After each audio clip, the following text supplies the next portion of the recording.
आदाब नाज़रीन, आप एक बार फिर से जुड़ चुके हैं नाज़िर की ऑफिशियल पर और भी अन्य सोशल मीडिया प्लेटफॉर्म पर। जिस तरह से आपको मालूम है कि भदरवा में बहुत सा रिक्शा और अब ई ऑटो भी आ गए हैं, लेकिन लोगों के खदशे आती है कि अब आने वाले समय में सर्दियां है, क्या सर्दियों में ये वो काम कर पाएंगे जिनके लिए इनको बड़ी जो है प्रमोशन हो रही है। और इसके अलावा जो सीटिंग कैपेसिटी की बात जहाँ तक हम करते हैं तो ऑटो जो जिनमें 4 या 3 लोग बैठते हैं और वो जो है उतनी कैपेसिटी होती है, लेकिन इस कंपनी का दावा है कि इनके पास 7 सीटर ई ऑटो आए हैं और ये फुल इसकी गारंटी देते हैं। और अब इनसे ये सवाल करेंगे हम कि सर्दियाँ आ रही है, क्या सर्दियों में ये भदरवा की सड़कों पर चलेंगे, क्योंकि माइनस में टेम्परेचर होने वाला है, बर्फ़ पड़ने वाली है। कैसा ये दावा करते हैं कंपनी वाले, इनसे पूछते हैं। तो सर, सबसे पहले हम स्वागत करते हैं आपका भदरवा में। तो बताइए कि बहुत से ऑटोज़ यहाँ पर आ गए हैं भदरवा में, ई ऑटो, तो आपके ऑटो में ऐसी खास बात क्या है जिससे जो है भदरवा का कस्टमर, भदरवा का जो ऑटो चालक है वो संतुष्ट है होगा? तो सबसे पहले मैं भदरवा की आवाम को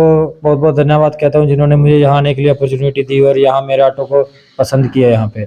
तो ये ऑटो जो हमारा ऑटो बाकियों से अलग इसलिए क्योंकि अभी तक जितने भी ऑटो जम्मू और कश्मीर में आए हैं वो 4 सीटर आए हुए हैं। हमारा जो ये नया ऑटो आया जो 7 सीटर में आया और ये L5 कैटेगरी में आता है। अभी तक जो भी आपके यहाँ रिक्शे चल रहे होंगे वो L3 कैटेगरी में चल रहे हैं। L5 कैटेगरी ये हाई स्पीड एंड सेफ्टी से पॉइंट ऑफ व्यू से ये ज़्यादा उनसे थोड़ा सा ऊपर में आ जाता है। दूसरी बात ये है कि सर्दियों का जो आपने पॉइंट पूछा है बिल्कुल सही है।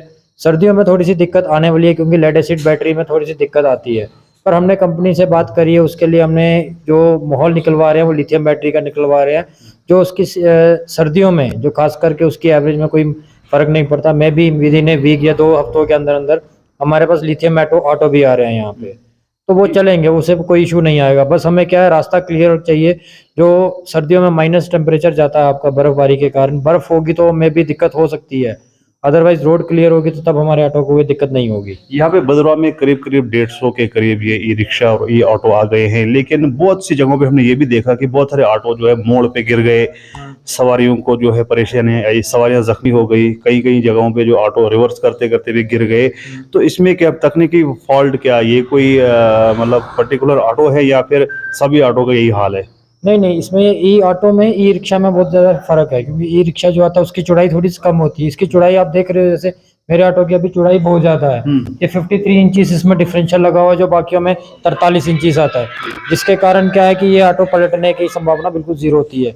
ये मैंने पहले भी बोला कि इस ऑटो में सेफ्टी पॉइंट ऑफ व्यू से भी काम किया गया है। सेफ्टी का यही है कि ये पलटने का कोई डर नहीं रहता इस ऑटो में। ये चीज़ बात की आप बोल रही 7 सीटर ऑटो है, क्योंकि भदरवा में जो मैक्सिमम रोडे जो है प्लेन है, लेकिन कहीं कहीं पर चढ़ाई है या ढलान है, तो क्या चढ़ाई पर भी 7 सवारियां उठा सकता है आपका ऑटो? बिल्कुल 7 सवारी उठा के चलेगा, ये कोई इशू नहीं है। इसमें हमारा गियर सिस्टम भी है। अगर आपकी ज़्यादा चढ़ाई आ जाती है तो उस केस में आपको ये है कि आपको जो अपना गियर मैनुअल गाड़ी खड़ी करके आप हाई लोड गियर डाल लो, आप किसी भी चढ़ाई में चलाओ, कोई इशू नहीं आएगा इसमें, क्योंकि इसमें ये मोटर लगी हुई है वो 4000 वाट की मोटर है। ये चीज़ है सर।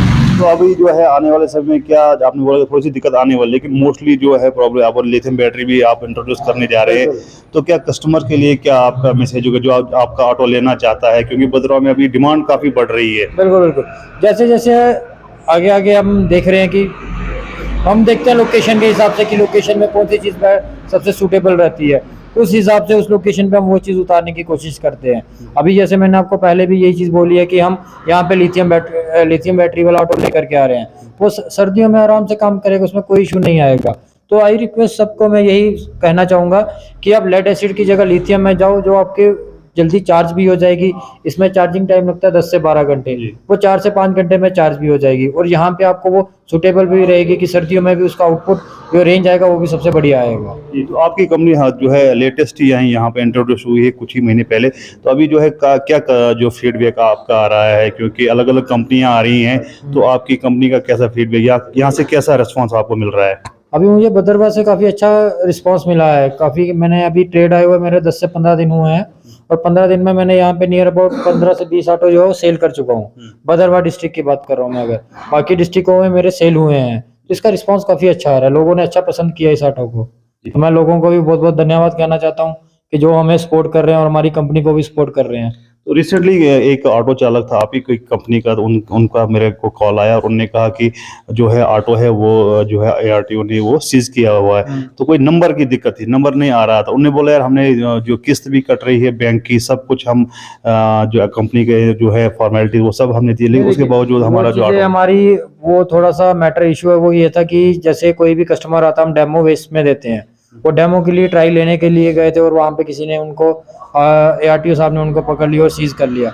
हमारे ऑटो में नंबर लग रहे हैं, बाकी ऑटो में देख लो सब में नंबर आ रहे हैं, और वो एक डेमो लेकर के वो ट्राई देने गए तो उन्होंने वहाँ पे पकड़ लिया। तो उसके लिए हमारी टीम से बात चल रही है, रिस्पेक्टिव डिपार्टमेंट से हम बात कर रहे हैं, मैं भी विद इन ए वीक उसका मसला भी हल हो जाएगा।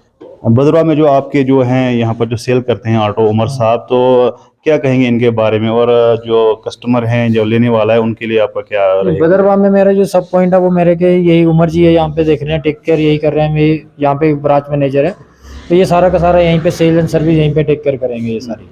ये बताइए कोई कस्टमर जो है ऑटो ले रहा है उसको क्या क्या फॉर्मेलिटीज यहाँ पर लानी है फिर उसको ऑटो मिलेगा? सर हमारे पास तो उनको फॉर्मेलिटी नहीं लानी है, जो भी हमारा ऑटो ई रिक्शा जो ऑटो है L5 कैटेगरी में आता है, जो भी इसको पसंद करता है उसको हमारे पास आना है, हमसे परफॉर्मा लेना है और खुद वो बैंक से केस करवाते हैं। अच्छा। अब कोई ऐसे केस होते हैं कि जो नहीं करना चाह रहे हैं, मतलब दौड़ धूप नहीं करना या समझ में नहीं आ रहा है, उनको हम केस करके दे रहे हैं। यहाँ पे JK बैंक सरतंगल बहुत सपोर्ट कर रहा है, सबकी सपोर्ट कर रहा है। मतलब मैं ये कहना चाहूँगा कि जो हमारी मेन ब्रांच है भद्रवा की उतनी सपोर्टिव नहीं है जितनी मेन जो सरतंगल ब्रांच है, वो जितने भी निकाल रहे हैं वो बहुत सपोर्टिव है। इसमें मैंने जहाँ तक मेरी जानकारी कि इस ऑटो को लेने के लिए आपको कोई गारंटर नहीं चाहिए, तो क्या बदरवा में जो है गारंटर के बगैर ऑटो दिया जा रहा है? नहीं दिया जा रहा है अभी तक। पहले जब हमारे पास ये अभी यहाँ पे हमने लॉन्च नहीं किया था तब सुनने में आया था कि इसमें गारंटर नहीं लग रहा है, पर अभी के टाइम पे बिना अथॉरिटी लेटर के किसी को भी नहीं दिया जा रहा है। जो भी केस करवाना चाह रहा है उसको जो भी जॉब कर रहा होगा, सैलरीड होगा, उसकी अथॉरिटी चाहिए फिर देते हैं, ऐसे नहीं देते। क्योंकि जब फर्स्ट ऑटो बदरवा में आया था सर जी, मैंने जो पुरानों में मैंने एक कवरेज की थी, वहाँ पे DC साहब आए थे, यहाँ पे DDC चेयरमैन आए थे, और DC साहब ने स्पष्ट अल्फाजों में कहा था एक तो इस चीज़ का परमिट नहीं है, ऑटो आप कहीं भी चला सकते हैं बदरवा में, कोई आपको नहीं पूछेगा, क्योंकि इको फ्रेंडली है और सरकार भी इसको प्रमोट कर रही है ग्रीन रेवोल्यूशन के तहत। और जो है अगर आपने लेना है, क्योंकि नौजवान हो जहाँ का बेरोजगार है, तो गवर्नमेंट का ये ऑर्डर है, DC साहब के जो है अल्फाज में बोल रहा हूँ कि आप ले जाओ, कोई गारंटर नहीं, आप यहीं से जो कमाओ खुद भी खाओ, घर चलाओ और बैंक का भी जो है EMI दे दो। तो क्या कहेंगे आप इस पर? देखो जो ऑटो है वो आजकल क्या कि आजकल आपने भी देखा होगा कि काफ़ी पिछले 4-5 सालों से जो हमारे पास नौकरियां नहीं है, कश्मीर में साइड में हमारे पास इंडस्ट्री भी नहीं है, तो रोजगार की बहुत ज़्यादा वो थी, दिक्कत थी, जिसके लिए ऑटो ने उनको, या ऑटो कह लो या रिक्शा कह लो, उन्होंने इन रोजगार को रोजगार दिया है। जो रोजगार नहीं कमा पा रहे थे उनको रोजगार दिया है, वो डेली अपना साधन घुमा रहे हैं। कि पहले क्या था, रोजगार ना होने के कारण जो हमारा नौजवान था वो अलग दिशा में जा रहा था, नशे की दिशा में जा रहा था, वहाँ से बाहर आकर के लोग नौजवान अब घर में भी खुशियाल पैदा हो रही है, इससे घर में भी खुशियाँ आ रही हैं इसमें, तो ये अच्छी बात है हमारी। जी चलिए ठीक है, तो हमारे से बात करने के बहुत बहुत धन्यवाद। तो हम भी ये कहते हैं कि चक्का ब्रिज के सामने ये आपका जो है ब्रांच ऑफिस है, आप यहाँ पर आइए और ऑटो की रिगार्डिंग जो भी आपको इन्फॉर्मेशन चाहिए अगर आप लेना है तो उमर साहब से आप जो है रब्ता कर सकते हैं। हम भी जो है स्क्रीन के नीचे आपके नंबर चल रहे हैं, आप उन पर भी रब्ता कर सकते हैं और यहाँ पर आइए, क्योंकि आज ज़माना जो है इलेक्ट्रॉनिक चीज़ों का आ रहा है। अब जो व्हीकल्स है उनको भी सरकार चाहती है और पूरी दुनिया में हो रहा है, क्योंकि पेट्रोल और डीजल से अब लोग जो है दूर हो रहे हैं और अब जो है इलेक्ट्रॉनिक पर आ रहे हैं। तो भद्रवा में आपके पास इतना बड़ा यहाँ पर शोरूम खुला है, आपने ऑटो अगर लेना है तो यहाँ पर आप विजिट कीजिए और आप इंटरनेट पर इसको सर्च कर सकते हैं। और मैं रिक्वेस्ट करूँगा और सुझाव दूँगा आप यहाँ पर आइए, यहाँ पर उमर साहब है, आपको पूरी ये जानकारी देंगे। आपके यहाँ पर ऑटो लगे हुए हैं, आपको जो भी लेना है अपनी मनपसंद का ऑटो आप यहाँ पर ले सकते हैं और अपना रोजगार अपना परिवार पाल सकते हैं। और जो है ग्रीन रेवोल्यूशन के तहत जो है पूरा जो सरकार भी चाहती है कि अब ग्रीन रेवोल्यूशन का ज़माना है, तो ये एक बहुत अच्छी बात है। तो बहरहाल ज़्यादा न्यूज़ और अपडेट्स के लिए आप जुड़े रहे मेरे फेसबुक पेज नासिर केश ऑफिशियल और भी अन्य सोशल मीडिया प्लेटफॉर्म पर। शुक्रिया, खुदा हाफिज़।